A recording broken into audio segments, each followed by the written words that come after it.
In October of 2010, the board of directors of BP said, we'd like you to be the group CEO. No American had ever been the head of it, and you were in the middle of the Deepwater Horizon problem. Why would you want to be the head of BP in that situation? Did you consider not taking the job? I never talk about this. Well, when asked about it, I said, well, actually, I think I can help more here in the U.S. And you've got good people in London, so I think the thing should be for me to keep working on this terrible problem. And they said, that's not the question we're asking you.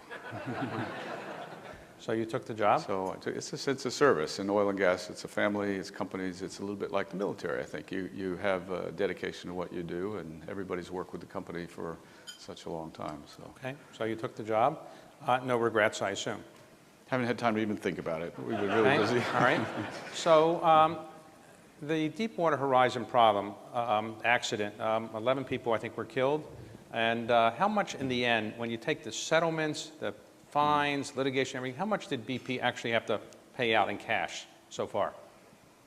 So we're up to the $56 billion mark in terms of cash out and commitments made with schedules of fines over some years ahead. And we've still got, I think, a tail of some litigation.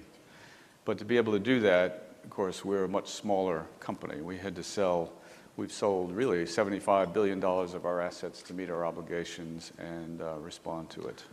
So today, you indicated in your remarks that you think that it's safer to do things offshore now, offshore drilling. So you have no doubt that offshore drilling can be done safely. Is that correct?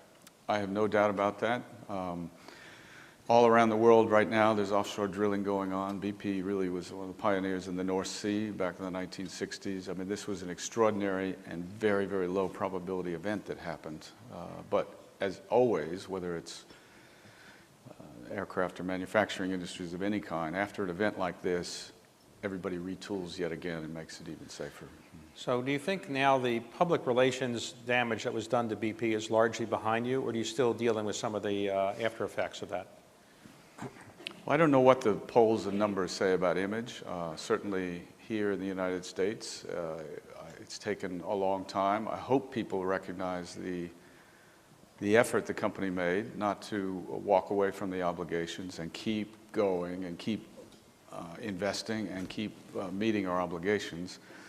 The interesting thing internationally is because governments around the world saw the response, many countries have said to us, including Mexico, in fact, we'd actually want a company like yours to come and work in our sector because we know you'll meet your obligations. So beyond the oil price, companies like ours also face the challenge of transitioning to a lower carbon world, which governments around the world agreed to last year in Paris. The challenge for all of us is to balance two competing obligations.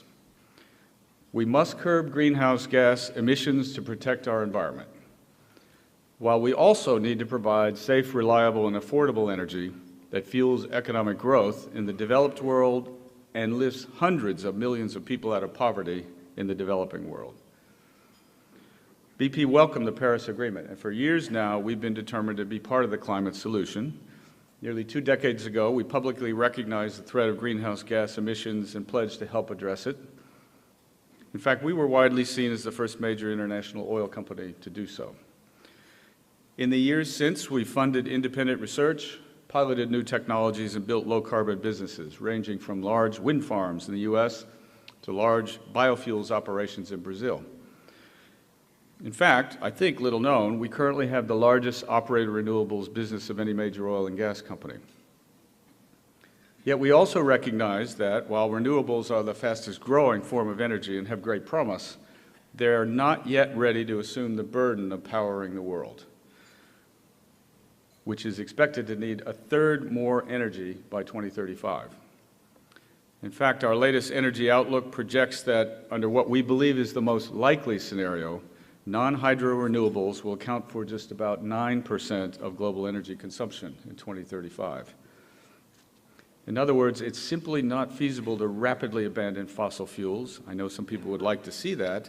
You can't flip a switch to a world powered by renewables. It's going to take time, and it must be done smartly. Even under its most ambitious lower carbon scenario, the widely respected IEA, International Energy Agency, still sees oil and gas making up 45% of the energy mix in 2040. And that's under its most ambitious lower carbon scenario. For these reasons, BP supports a stable, orderly transition to a low-carbon future.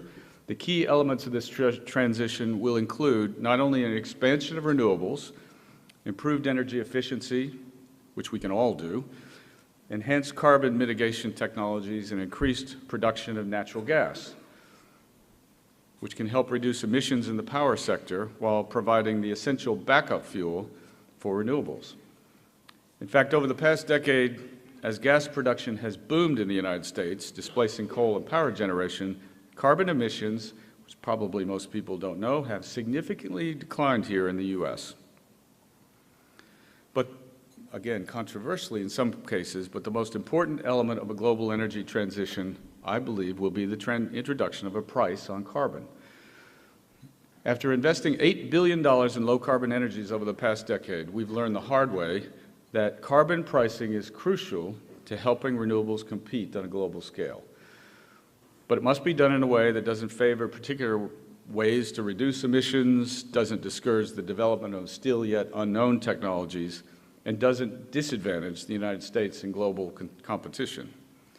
We should let the market drive the best solutions. We believe that's the framework necessary for a successful energy transition, but it's a framework that only governments can set. And within that framework, we're confident that we can help reduce emissions while still delivering energy to the world and value to our shareholders, which we must do. So while the entire world is grappling with the oil price downturn and the climate challenge, BP, as you know, has faced our own unique set of challenges here in the U.S. related to the tragic 2010 Deepwater Horizon accident in the Gulf of Mexico. The accident rocked our company to its core. We were determined to do the right thing. Even before the accident was investigated or blame was adjudicated, BP immediately committed to help the Gulf region recover, and we've spent the past 6 years and tens of billions of dollars doing just that. We've also committed to being a safer company, and since then we've adopted tougher standards, enhanced training, better oversight, and new technology, while reinforcing that everyone at BP has the power and a responsibility to stop a job if something doesn't seem right. Our response to the Deepwater Horizon certainly was not perfect. We deeply regret our role in the accident, but we are proud of the progress we've made since then, and we are committed to becoming even safer in the future. I'm almost finished, David, so that throughout all of this, BP's commitment to America has never wavered. You may not know this. We remain the nation's largest energy investor, with more than $90 billion invested over the past 10 years. And I know billions don't resonate like they used to. But our investments support nearly 190,000 U.S. jobs, and they contributed $135 billion in the U.S. economy alone in 2014. So despite our challenges here, BP continues to make these investments because of America's unique combination of abundant natural resources, highly skilled workers, and a culture of innovation. For young people graduating from college or graduate school, would you recommend a career in large energy companies today? I think that one of the myths about oil and gas is it's not tech.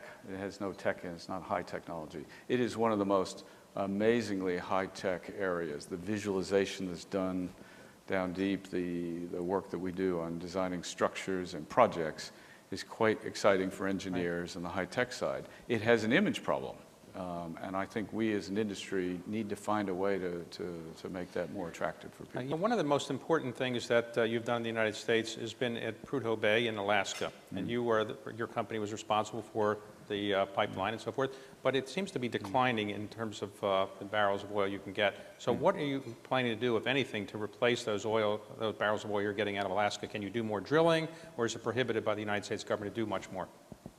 It's an interesting point because When Prudhoe Bay was found, and it may have been the largest oil field, the second largest field in the world, no one thought it would be producing today. So everyone thought its life had gone over. It is a very mature, large field, so it naturally will decline. That's just the physics and the gravity of it. But we are putting lots of technology to sweep more out of it, but it will continue to decline. I think for Alaska, longer term here, the future of Alaska is probably its natural gas. So while the oil will continue, they need to keep the oil production up enough to be able to keep that pipeline flowing because it's cold up there. You have to have a certain volume of warm oil just to keep it going. So that's probably the bigger challenge for the nearer term. But natural gas got a great future. Okay, most of the large multi-billion-dollar projects that were in, let's say, the Arctic or other areas offshore that you and Chevron and Shell were looking at have been shelved. What's the impact of that 10 years down the road? Because that oil won't be online then.